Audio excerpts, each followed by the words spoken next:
So this is my illustration of the warning. So here you see Mr. Burns is telling Ronnie that, they're shaking hands, and Ronnie is like, I wonder what's going on. Like, why would he need me in here? I think I'm doing a pretty great job, so what is it? When I call in, there's no issue, so Ronnie is wondering what's going on. And Mr. Burns is like, hello, how are you? And then our second scene is Mr. Burns is explaining to Ronnie why he's in the office. And so Ronnie is like, oh my, because he's like, oh my, I made a few calls, I thought it was fine. So I drew a picture of Mr. Burns, and I put the desk there because, they're in the office. And then Ronnie, I have him just thinking, he has a thinking bubble.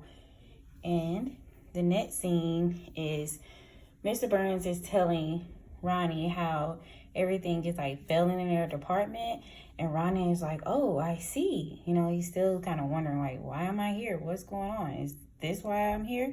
Because I've been calling out because I'm sick. I thought it was fine. And then Mr. Ronnie kind of, get that little sandwich effect. He's like, I'm proud of you. You come to work and, different things. And Ronnie's kind of like, thank you.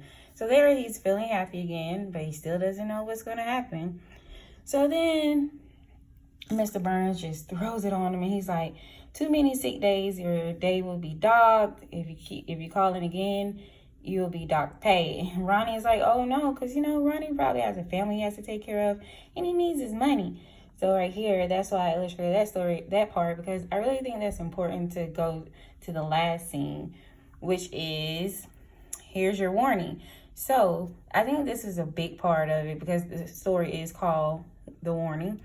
And here is your warning. Mr. Burns is giving Ronnie his warning about being sick and things like that, and because his department is failing. So Ronnie read over his warning, and he's like, oh, he really doesn't know what to say. And then, of course, I didn't add that scene because we're just doing six, but he leaves or whatever. But he really didn't know what to say. And the reason why I picked this is because I felt like it's like the huge major part of the story. And it, for my students, it will help them understand like what's going on. And I try to do like scene by scene, and it'll help them understand the warning a little bit better. And I like the thought bubbles, and I put in like when they're talking. So the thought bubbles is like the little, you'll see circles, and then this part. But when they're talking, I did like a little chat thing, and then I put in the desk so they'll know it's like something between them, and it's the office, and they're talking about what's going on. And then Mr. Burns, he's always on this side, and then Ronnie is always on one side. Because if you switch it up, it'll cause students to like kind of be confused, like who's who, especially if you don't keep adding the names. But I kind of went overboard. I feel like in this first part, I just should have put the names so students would know that that's Mr. Burns and that's Ronnie. And then the next scenes, I probably didn't have to, but that's what I did. And I really had fun with this project. I like drawing stick figures. I used to do that all the time when I was little.